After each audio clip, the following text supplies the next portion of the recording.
Okay, so with the common difficulties that children have with learning and neurocognitive functioning, and some more recent literature about social skills deficits, we're inviting Karin to talk to us again. Karin Walsh, neuropsychologist from Children's National Medical Center, about cognition and social skills in kids with NF1. Thanks again. You guys will be totally sick of me by tonight. No, thank you for asking me to talk on this, Pam. I think this is actually a pretty important topic, and one that I think we need to think a little bit more broadly or more in detail about, or both of those things. And the point of this is that there's a real interest in the presence or absence of autism in NF1, and I think that's a very important question. But the point of this talk is that I think it goes beyond you have autism or you don't in NF in particular. So I'm going to try to frame this in a model that I find really helpful in thinking about social function as it relates to cognition and some of the other things we know about NF1. And hopefully that helps us to generate some thoughts. And I think when we have our breakout sessions later, these are things that we want to hear from the community about. How do we need to think about these social difficulties, in what way, and what do we need to learn so that we can target things that may actually benefit children with the social difficulties that they can often have. So this is important, obviously, because nearly about 40% of kids with NF1 are reported to have some kind of social difficulty. It's the thing that we hear, for me, from parents in our offices pretty regularly, that they're very concerned about loneliness and isolation and peer relationships. And so while the kids may not bring it up very often, the parents are often very concerned about this, and that makes sense. I think that's a big part of being a child, is being social. And the social problems that these kids have are even greater than even within a family, like their siblings. So there's something unique there. What are social skills? This seems like a simple thing, like being social, right? But there's all different kinds of components that kind of work together in being able to have a social interaction with another person. And I think I say about this what I sort of say about ADHD. If you don't have attention problems, paying attention is like breathing. You don't think about it. It just happens. If you don't have social problems, you're just social. You don't really think too much about it. But if you do have social problems, where that breakdown happens could be in a number of different places. And it doesn't just go without, it sort of takes a lot of thought or effort on the part of the person, but also their support system. So social skills are made up of a number of things. Social competence, so your ability to maintain positive relationships over time and across situations. So not that you can do it in one setting, but not any others. Social interaction, so how you interact with others, your reaction to the behavior or the interaction of another person and yourself. And then adjustment, which is a big piece. This is sort of that flexibility piece that we talk about in cognition. Can you change and adapt to the demands of either the individuals that are around you or the environment that you are in, or both? These are all part of what makes a positive or a successful social interaction. So I just want to put in context, social development is something that happens over a long period of time, starting very early. And there's actually, this mimics what we think about in a lot of cognitive areas as well, like executive function and attention, that the precursors of what being social is in a school-age child, a lot of things are happening way before that kind of build up to that ability to be social. So even in infants, in that first year of life, the things that are happening are, even infants start to develop a motivation to be social, a preference for certain kinds of people. Recognizing facial expressions and voice tone. That really starts as early as infancy. And also joint attention, having, sharing some attention to a particular thing or toy or event. And that is a precursor to the kind of higher level social functions that come later. In preschool, you start to get cooperative play, the ability to take the perspective of another person. So we talk about put yourself in someone else's shoes, understand another person's experience. And this will come back as we talk more about this. In school age, you start to understand intentions more. What are the intentions of the other person? Are you reading that correctly or not? And of course, if you're not, that plays into how you're responding to another person or a situation, whether that you're doing a good job at that or it's not going so well. And then adolescence is a big social burst, of course. That's sort of the thing that's happening in adolescence, is that social life. It's a very important developmental milestone. and you're getting more opportunities, that independence level. There are a lot of things going on in adolescence. But you can imagine that, along the way, if there's some of these other things have not happened, it kind of already puts you at a disadvantage for having a successful experience in the social world. So this is there's a lot of stuff on here, but I couldn't find a really good graph. But the blue line is really this sort of pure social skill development, in years from sort of birth over the first 7 years of life. And you can see, before you even get into school, a lot of things are happening, both brain-wise and environmentally, that lead to social function as you get into the school age. So this is a model that I really love, and I've been thinking about this model and using this model to think about social function and a lot of other things for a while. So Vicki Anderson, who's in Australia, and her colleagues, this is actually in a book that they put out on social difficulties in more like neurological or medical or injury-related kinds of children and patients. So it takes it out of the context of more developmental, like when we think about autism, and more because we know that kids that have traumatic brain injuries and other things also have social difficulties. So they put this book together to really talk about that unique group of individuals as it relates to social function. So why I think this is important is because it is complicated. It's not, again, just about you're either social or you're not, or you're good at it or you're not.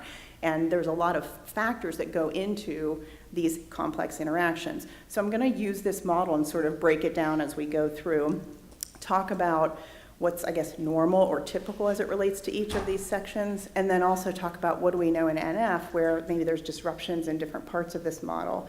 And I don't know the answer, but I think that's where the next step is, how do we put this all together and start thinking about how to address these issues in our kids with NF1. So just from the standpoint of brain development integrity, when we know that there are certain parts of the brain that are really predominantly involved in social cognition, and they in fact happen to be the same parts of the brain that are involved in executive function, attention, and other kind of higher level cognitive skills. But it doesn't sort of work in isolation. It's not just your frontal lobe. The frontal lobe is connected to everything else, and there's a lot of communication back and forth with other parts of the brain. But we know there's sort of a home base for a lot of these skills and the development of these skills in the frontal lobe. When we thought about that slide I had with infancy through, at least adolescence, this mimics what we see in executive function, where as the frontal lobe matures, which is the last part of our brain to kind of mature, and actually keeps going into at least your early 20s in terms of development, that's the part of that mimics, the social development mimics that as that part of the brain's maturing, you're seeing greater and greater and higher level social function develop, typically. So how these things relate, by the way, to social dysfunction, I have no idea because we've not looked at this, but I do just want to point out, as we're thinking about the integrity of the brain and brain development, we know there can be disruptions to some of that. We know about, that we see macrocephaly more commonly in NF1. We also see that in other disorders and diseases as well, and I'm not speculating at all on this, but that's a common point in autism spectrum disorders as well. T2 hyperintensities, we still have, I think, not an understanding of what these are, what they do, what they relate to, but we know they exist, but we also know they disappear in children with NF1 as they get through adolescence. And then, of course, as we've heard, there's just greater incidence, prevalence of glioma or brain tumor, and that can certainly disrupt brain integrity development if those develop in someone. So that's the sort of brain-based part. And then we have on the bottom these internal and external factors. Internal factors are really things like one's personality or temperament.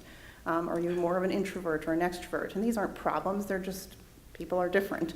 Self-esteem, the presence of anxiety or mood disorders or difficulties, and then physical differences. And we can, if we stop and think about these things, these all make sense. Each one of these components can affect how you interact with others. If you're introverted, you may tend to not kind of take chances and get out there and interact with people. If you're extroverted, maybe you're a little too extroverted. So all these different things can play in. Certainly, if someone has depression or struggles with mood dysregulation, often there's the tendency to withdraw, maybe not get out there in your environments and interact with individuals. So that can certainly affect things. And then physical differences, I think, is relevant to a lot of folks here that, sometimes there's a very outward and obvious physical feature that changes either your comfort or other people's comfort with being interactive. And I was talking with someone this morning who said just really, like, one of the things for them is people don't make eye contact, and that changes things, right? Just when we think about interacting with other people. And then there's external factors, so more your environment.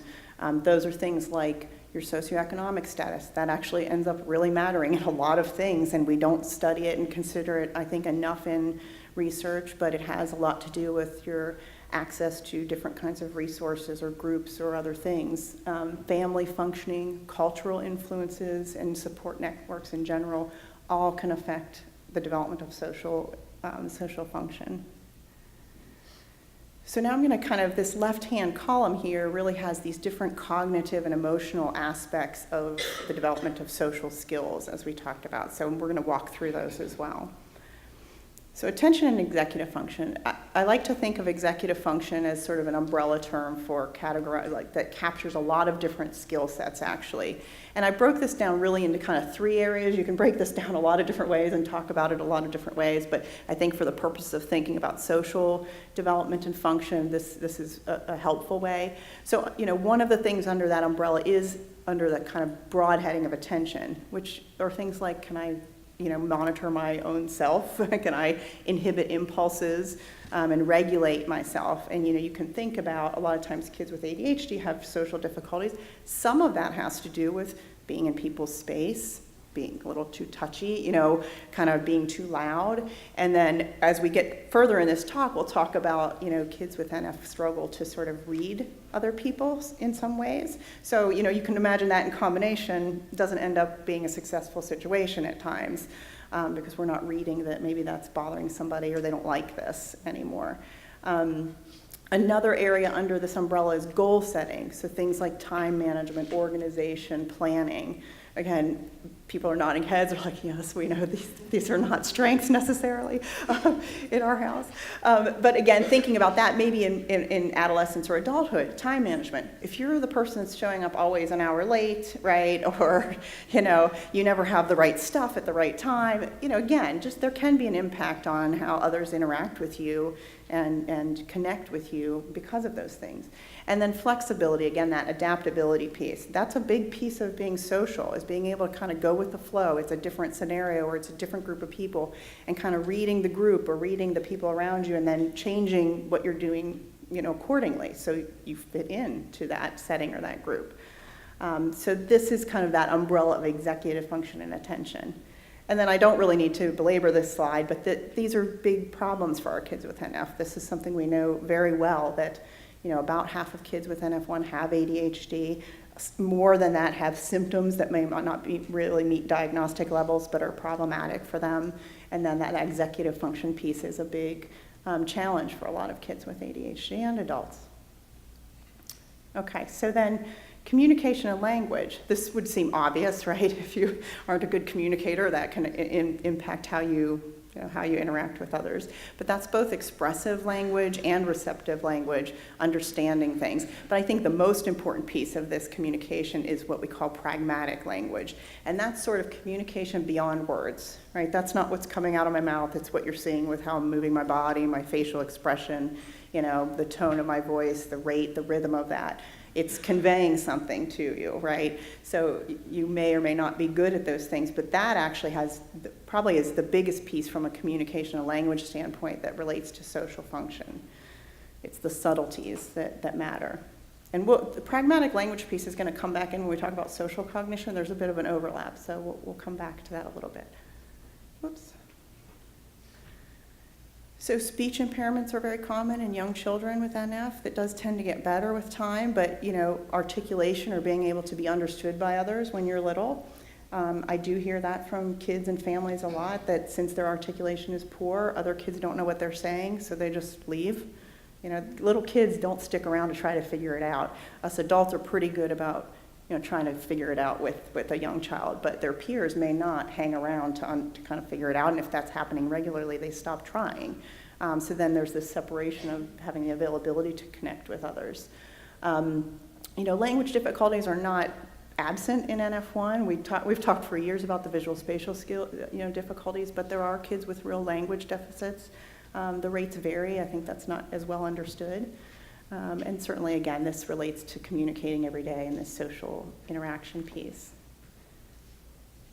Okay, so social cognition, and you'll see, this is sort of, these kind of go in an order essentially in terms of thinking about what's involved from a cognitive standpoint of social understanding that really starts at kind of this base level. Again, when I'm talking with someone, when I'm interacting, can I kind of read their face? Can I read their emotions by a lot of different things, their body language, et cetera?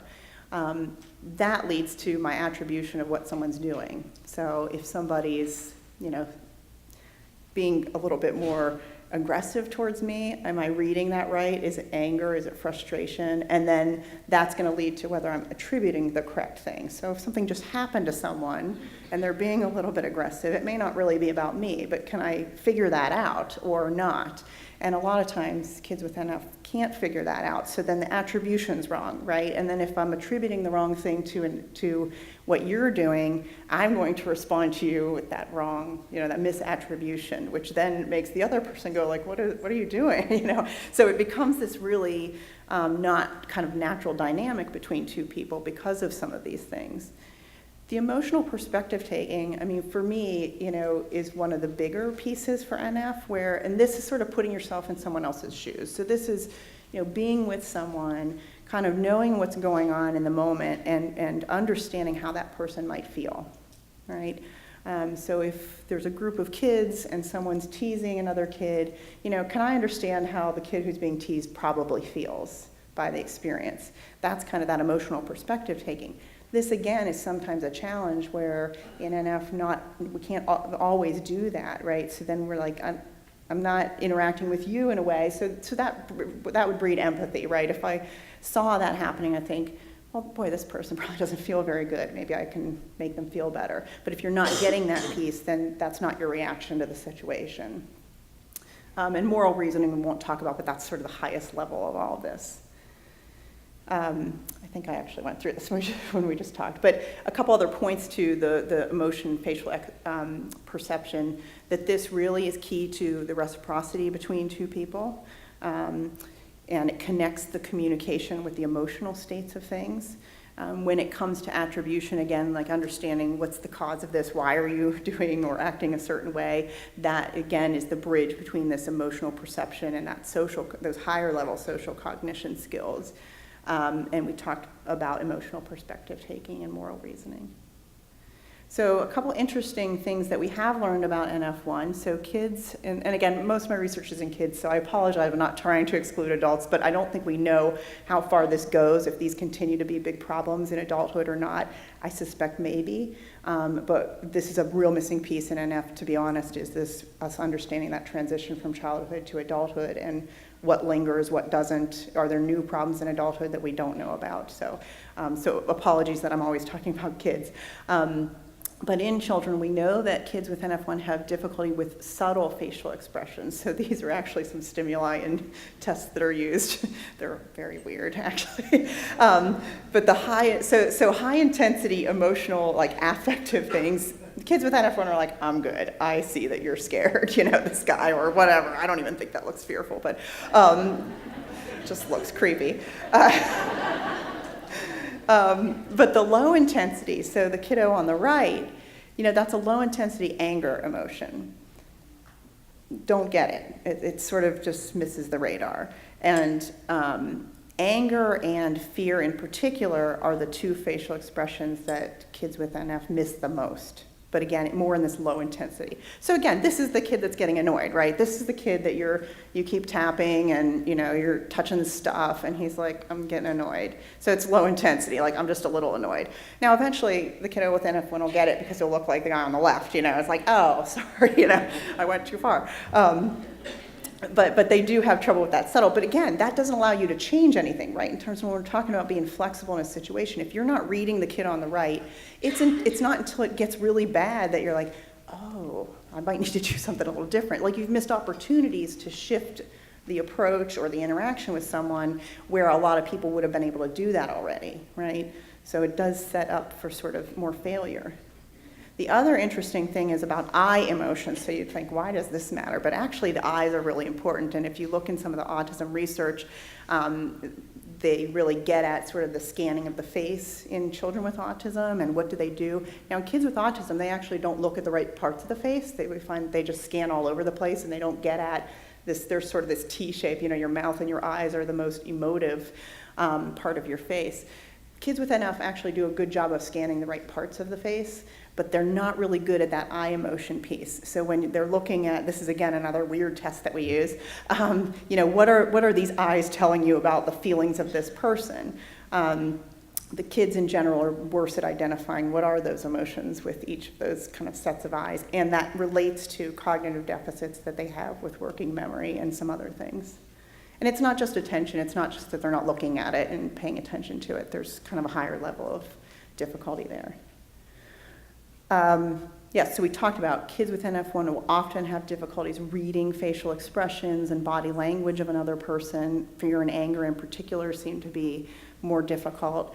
And just generally slower to process faces. And I mean, not that it never happens, but they take more time to kind of try to figure it out. Difficulties really understanding the intentions of others, right? And again, the difficulty kind of putting themselves in somebody else's shoes. Like, how are you feeling? How does this situation affected you?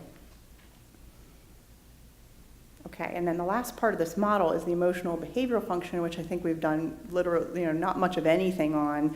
And I will tell you, I'm very interested in anxiety in NF1. I see it a lot in clinic, but it's the great imposter. So I think a lot of families and physicians and doctors and teachers don't know that anxiety is there because it looks like other stuff. It can look like ADHD. It can look like real externalizing, sometimes aggressive behavior. And so I think we've done very little to understand this part, but it's a big piece of things as well. So obviously, as I said at the beginning, if you're a very anxious person or you have anxiety, and that could be any type of anxiety, it doesn't have to be social anxiety. And in fact, clinically, my observation is that it's not social anxiety we're seeing in a lot of these kids, but it tends to be more either generalized or kind of on the obsessive compulsive side. I'm not saying full-blown OCD, but a little more of that kind of rigid, kind of getting hung up on things type of anxiety. And in some kids, that's been a bigger problem than ADHD in terms of their real life, but a lot of people don't realize that that's what it is. So I think we have a ton to learn. But obviously, if you have those things or you have low mood or mood disruption, again, your ability to kind of interact with others can be affected by that.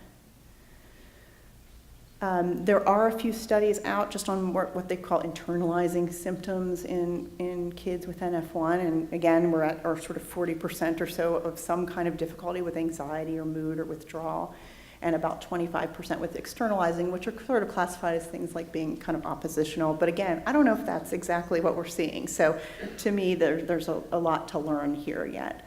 And we do know that these difficulties actually continue into adulthood, and in fact, these may worsen as someone gets older. So just to kind of pull it all together, and I didn't get a little thingy, so I think I must be doing okay. But I think that the main point here is that social skills are very complex. I don't think any of us really understand it completely, but they involve internal and external factors. There are a lot of things to think about. I do think this is an area we should study, and I do think it needs to be beyond just autism or not, even though I think there's also value in understanding the prevalence of autism and what that means. I actually, the interest in autism has a lot to do with this being a single gene disorder and the idea of learning about, what we call idiopathic autism, so autism in non-NF, like in the general population. The interest actually has a lot to do with, can we learn something in NF as a single gene disorder to apply to the broader autism community?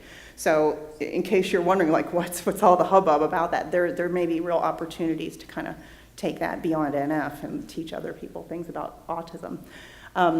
But I do think we need to think about all these different components of social function in NF and try to understand it so that we can develop interventions or strategies for making this better. And I think that what we're going to need to do is, again, really think about multiple levels of I don't know that this is not going to be something that we take a pill for and it's going to fix social function. So I think as a group and teaming with you guys to know where do we want to focus our energy? What do we need to do to make this better? Will require, I think, thinking about all those different levels and aspects of social function or dysfunction. That's it.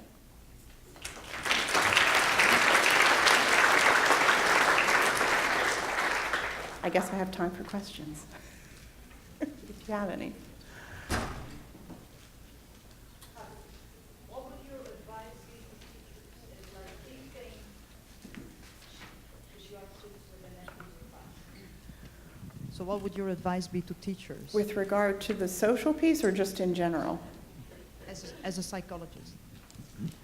Well, I think the first part, and I think it takes us to really push this, is to educate teachers on NF, really in particular, because I think it mimics my experience in the brain tumor world, in the pediatric cancer world, where, you know, a child with NF, a child with a brain tumor may be the only student, maybe sometimes ever, that's been in a school with that disease or disorder, or, you know, might be one of very few. And there's really, I think, a lack of understanding of the uniqueness of these patients. There are things that are very similar, meaning there's a lot of things we do in kids with other kinds of learning disabilities not related to a medical disorder that work for kids with NF. But there's also a lot of unique features, and I think it really requires the big picture. And I guess it goes back to what I was saying with the family that I worked with, that it was a good experience because it opened a dialogue when we shared that family booklet. The teachers didn't care that it wasn't written for teachers. It all applied, and it really opened the conversation up between the family and the parents and myself, and I found the teachers reaching out. They wanted to know more. And then it changed the dynamic, and I think that's the first step. You know, there's not a blanket statement of every kid with NF and in school should have X, right? Again, unique individuals, so everyone might need something a little different, but I think if we can educate, because the other thing that I get back sometimes is from schools is, well, that's a medical problem, that's not our problem, we deal with learning disabilities. And not understanding the connection with all of this, right? And so that's frustrating for everybody involved. And the reality of it is it's the most frustrating for the kid who, you know, in the case I talked about, the biggest issue actually had to do with anxiety that wasn't recognized, and he was really acting out because of it. And so once there was an understanding that that was the source of it, then we can change the environment, we can shift, you know, the dynamic there so that we got less outbursts because we understood him, you know. So I think educating, and it really does take the families to kind of say, I want to sit down and talk about this, but it also include us because we're happy to be helpful, you know, and back you up in conversations like that to help them understand that it's not just a medical problem, that it's, you know, it really affects learning on the day-to-day. Hi. Hi, I can hardly see you. But. Oh, I know that the light's really bright. So I wanted to ask you on what you'd mentioned about articulation and speech therapy. My daughter's almost 4, and she has a kind of an unusual speech pattern. It almost sounds like she has a very lovely British accent. Oh. But with kids, we're seeing that, like you said, they don't interact. She winds up playing by herself a lot. Yeah. And she's going to be starting speech therapy. Do you find that traditional speech therapy works for kids with NF, or is there a different approach that needs to be taken? I will say that's a good question that I don't know the answer to. Okay. But I wish Heather was here. Heather Thompson is a speech pathologist. I was going to say, the typical approach to speech therapy. So Heather Thompson is a speech-language therapist who's involved very much in RAINS and NF, and she's super great. But Dr. Viscaccia he works with her, so he was just saying that she would say that the typical speech interventions would be helpful in NF. Perfect. So there you go. Thank you. This has been super helpful. I appreciate Okay, the whole thank you. presentation. Yeah. I don't know if this is on or not. Guess is anyone? Oh, that's nice. Thank you for this presentation. So actually, it's really great. My question for you, what is your advice to parents who have children or NFers with these sort of OCD issues, their idiosyncrasies, trying to switch gears, getting them to learn how to switch gears when they're young? My son is 5. He very much struggles in this area. Yeah.